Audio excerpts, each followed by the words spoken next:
खड्गं चक्रगदेषु चापपरिघां शूलं भुशुण्डिं शिरा शङ्खं शङ्खदतिकरिस्तिनयनां शरवाङ्गभूषाव्रतां नीलाश्मा द्युतिमाशिपाशदशकां शिवै महाकालिकां यामश्वपिते हरो कमलजो हन्तुं मधुं कैटभम्। प्यारे मित्रों, सभी को जय माता दी, जय माँ गंगे। आज हम आप सभी को ऐसी सुंदर चर्चा की ओर लेकर के चल रहे हैं। कुछ ही समय के बाद माँ आदिशक्ति देवी के नवरात्रे प्रारंभ होने वाले हैं। हम सभी लोग उन नवरात्रों के दिनों में अपने अपने घरों में माँ दुर्गा को लाते हैं, उनको स्थापित करते हैं, उनका पूजन करते हैं। परंतु मित्रों, आपको एक बात मैं बताना चाहता हूँ कि जिस माँ दुर्गा की हम पूजा करते हैं, जिस माँ दुर्गा की हम आराधना करते हैं, उन नवरात्रि के 9 दिनों में वास्तव में उस माँ दुर्गा की, माँ महालक्ष्मी की, माँ आनंद लक्ष्मी की, माँ दुर्गा की कृपा प्राप्त करने के लिए हम किस तरह से माँ को अपने घर में लाएं।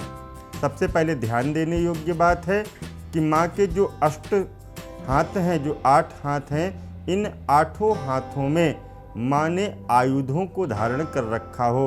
कौन कौन से आयुध? बोले खड्गम चक्रगदेषु चापपरिघां शूलं भुशुण्डिं शिरा शंखं शङ्खदतिकरिस्तिनयनां शर्वाङ्गभूषाव्रतां नीलाश्मा द्युतिमाशिपाशदशकां शिवै महाकालिकां। ऐसे माँ ने अपने खड्गों में खड्ग इत्यादि अपने हाथों में धारण कर रखे हैं और वह अपने भक्तों का कल्याण करने के लिए माँ आ रही हैं, ऐसा सुंदर भाव देना चाहिए। परंतु मित्रों, एक बात आप ध्यान में रखें और बड़े सोच समझ करके आपको ऐसा करना है कि आपको जब माँ को घर में लाना है तो ध्यान रखिएगा, माँ का जो मुखमंडल है बड़ा सौम्य होना चाहिए, साधारण होना चाहिए। ऐसा लग रहा हो कि माँ आपके स्वरूप को देख करके या आप माँ के स्वरूप को देखें तो ऐसा लगे कि माँ वास्तव में मुस्कुरा रही हैं और आपको ऐसा कह रही हैं, हे बालक, मैं तेरे दुखों को दूर करने के लिए आ रही हूँ।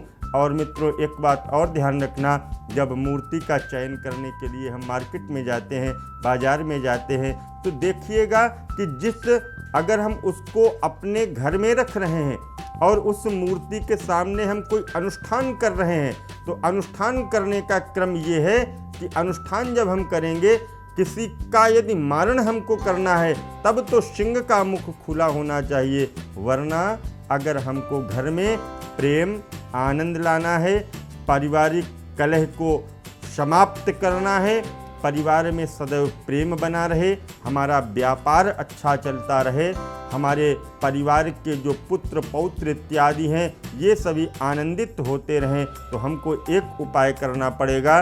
और यह उपाय बहुत ही साधारण सा उपाय है। आप जिस समय माता को लेकर के घर आएंगे तो ध्यान एक बात का रखें कि जो सिंह है माँ के सामने, उस सिंह का मुख बंद होना चाहिए।